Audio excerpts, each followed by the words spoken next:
So I think the big theme for Asia still is earnings growth rate, or economic recovery, partly driven by vaccine rollouts. I think that's the big theme which we think will move stocks higher if you take a slightly more medium-term view.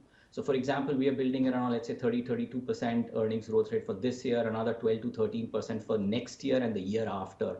So I think that will probably take stocks higher. On the valuation side, the markets are a bit toppy, I would say, and if we see inflation overshoot expectations, I think multiples remain challenged. But in terms of the best opportunities, given how we are looking at our index targets, we are focusing mostly on stock level opportunities. I think in the next 6 months, probably we'll see range bound markets. Our index targets suggest very limited upside from here. So we want to focus more on stock level opportunities.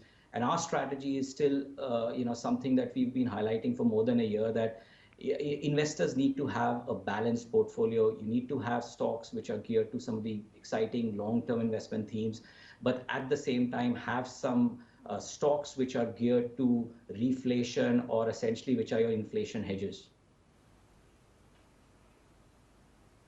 Which is your preferred inflation hedge right now, inflation protection strategy, Chetan, in this environment? Because you're, of course, expecting heightened volatility in and around that issue, with the markets being hypersensitive, in your words, to inflation.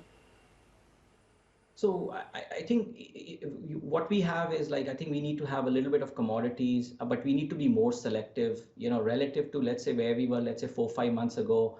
Having commodities exposure, inflation, reflation, inflation exposure was, I guess, was looking very clear cut. But where we are right now, I think we need to be more selective, because some of these stock sectors have already done well, but we still see pockets of opportunities. So I think some banks in Southeast Asia are quite interesting. They will benefit from reopening, vaccine rollouts. I think they are still relatively attractive. I think those would be the plays.